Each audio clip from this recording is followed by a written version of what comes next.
Dalam sejarah umat manusia, ada tokoh-tokoh yang namanya tercatat karena karya besar mereka. Salah satunya adalah J. Robert Oppenheimer, seorang ilmuwan yang dikenal sebagai Bapak Bom Atom. Ia adalah sosok jenius, tapi juga kontroversial. Hari ini kita akan membahas satu pertanyaan besar. Apakah Oppenheimer seorang pahlawan yang menyelamatkan dunia? Ataukah ia seorang penjahat yang membawa kehancuran bagi umat manusia?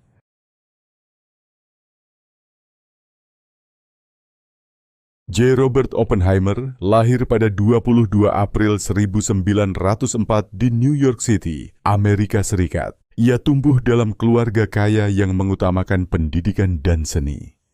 Ayahnya, seorang pengusaha tekstil sukses, adalah imigran dari Jerman. Sementara ibunya adalah seorang seniman berbakat.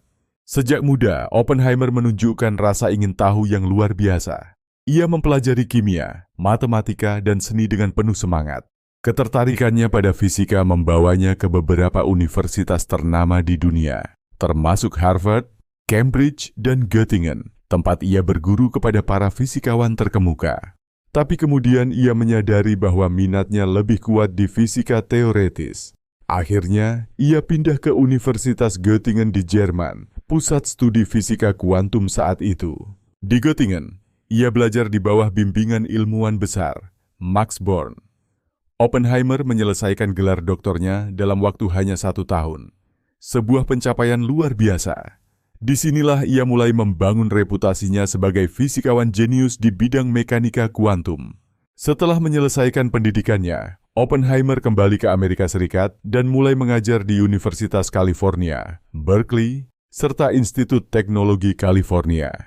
Kariernya berkembang pesat, dan ia dikenal sebagai ilmuwan dengan pemikiran revolusioner dalam fisika kuantum. Namun perjalanan hidupnya tidak berhenti di sini. Takdir akan membawanya ke salah satu proyek paling rahasia dalam sejarah manusia, Proyek Manhattan, yang akan mengubah dunia selamanya. Pada tahun 1939, dunia berada di ambang kehancuran akibat Perang Dunia II. Ketika para ilmuwan mengetahui bahwa Nazi Jerman sedang mengembangkan bom atom, Amerika Serikat tidak bisa tinggal diam. Presiden Franklin D. Roosevelt segera menyetujui proyek rahasia untuk mengembangkan senjata nuklir pertama di dunia, Proyek Manhattan. Untuk proyek sebesar ini, Amerika membutuhkan pemimpin ilmiah yang luar biasa. Pilihan jatuh pada J. Robert Oppenheimer. Ia memiliki pengetahuan luas tentang fisika teoretis dan kemampuan untuk memimpin tim ilmuwan terbaik di dunia. Dengan visi dan kecerdasannya, ia mengubah proyek Manhattan dari sekadar ide menjadi kenyataan. Oppenheimer memilih Los Alamos, New Mexico sebagai pusat penelitian rahasia ini. Di tengah gurun yang terpencil, laboratorium penelitian nuklir terbesar di dunia mulai dibangun. Tempat ini akan menjadi rumah bagi para ilmuwan terbaik yang bekerja tanpa henti untuk menciptakan senjata yang belum pernah ada sebelumnya. Akhirnya, pada 16 Juli 1945, tibalah saat yang menentukan, uji coba pertama bom atom yang diberi nama Trinity Test. Para ilmuwan berkumpul dalam ketegangan, menunggu apakah eksperimen mereka akan berhasil. Lalu, ledakan itu mengubah sejarah selamanya. Oppenheimer dan timnya telah berhasil menciptakan senjata paling dahsyat dalam sejarah umat manusia. Tapi di balik keberhasilan ini, ia mulai menyadari dampak mengerikan dari karyanya. Kurang dari 1 bulan setelah uji coba Trinity, bom atom dijatuhkan di Hiroshima pada 6 Agustus 1945 dan di Nagasaki pada 9 Agustus. Ratusan ribu nyawa melayang dalam hitungan detik. Dunia pun berubah selamanya. Meski ia dipuji sebagai pahlawan oleh sebagian orang, Oppenheimer sendiri mulai merasa bersalah atas kehancuran yang telah terjadi. Dalam wawancara setelah perang, ia mengutip kata-kata dari kitab suci Hindu, "Now I am become death, the destroyer of worlds." Ia mulai menentang pengembangan senjata nuklir lebih lanjut, yang akhirnya membuatnya kehilangan dukungan politik dan dikhianati oleh negaranya sendiri. Ketika bom atom dijatuhkan di Hiroshima dan Nagasaki, dunia terkejut dengan kekuatannya yang menghancurkan. Namun, di balik kemenangan militer ini, J. Robert Oppenheimer menghadapi pertanyaan yang lebih besar. Apakah ia telah melakukan hal yang benar?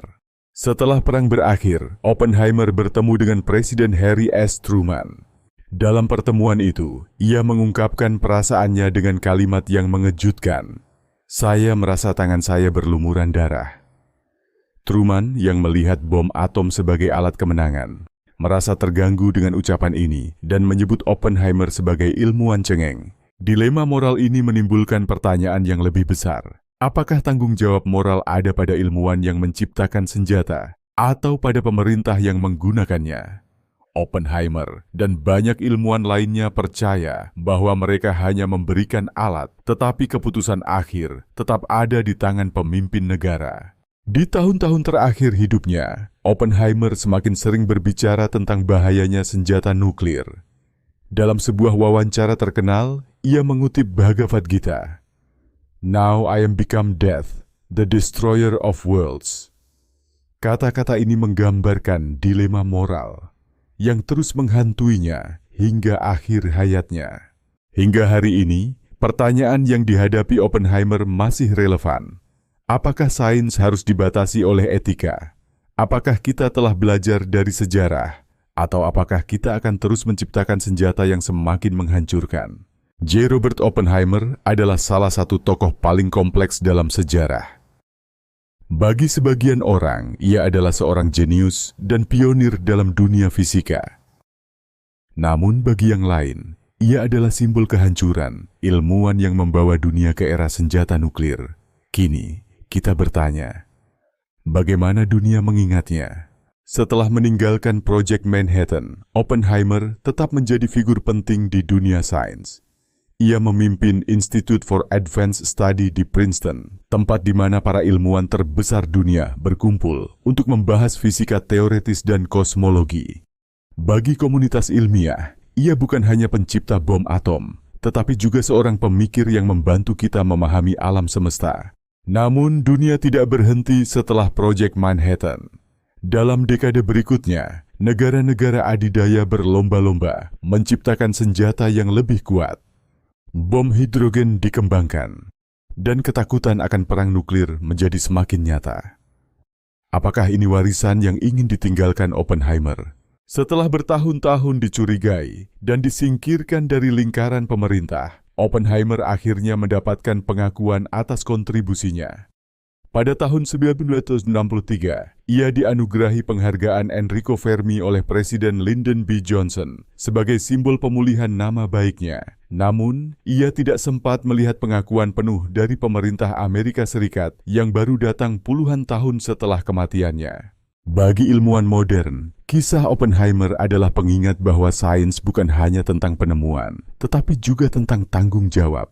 Tanpa Oppenheimer, mungkin kita tidak akan memahami betapa dahsyatnya kekuatan nuklir dan betapa pentingnya menjaga perdamaian. Bagaimana masyarakat mengingat Oppenheimer? Sebagian melihatnya sebagai pahlawan yang membantu mengakhiri Perang Dunia II, sementara yang lain menganggapnya sebagai simbol awal dari ancaman nuklir yang terus menghantui dunia. Sejarah tidak pernah hitam dan putih. Oppenheimer adalah refleksi dari kompleksitas manusia itu sendiri. Meskipun Oppenheimer telah tiada, warisannya terus hidup. Hari ini, dunia masih menghadapi tantangan besar terkait senjata nuklir. Namun ada harapan bahwa generasi baru dapat belajar dari sejarah dan mengarahkan ilmu pengetahuan ke arah yang lebih damai dan bermanfaat bagi umat manusia. Pada akhirnya, Oppenheimer bukan hanya seorang ilmuwan. Ia adalah bukti bahwa ilmu pengetahuan memiliki kekuatan yang luar biasa untuk menciptakan dan untuk menghancurkan.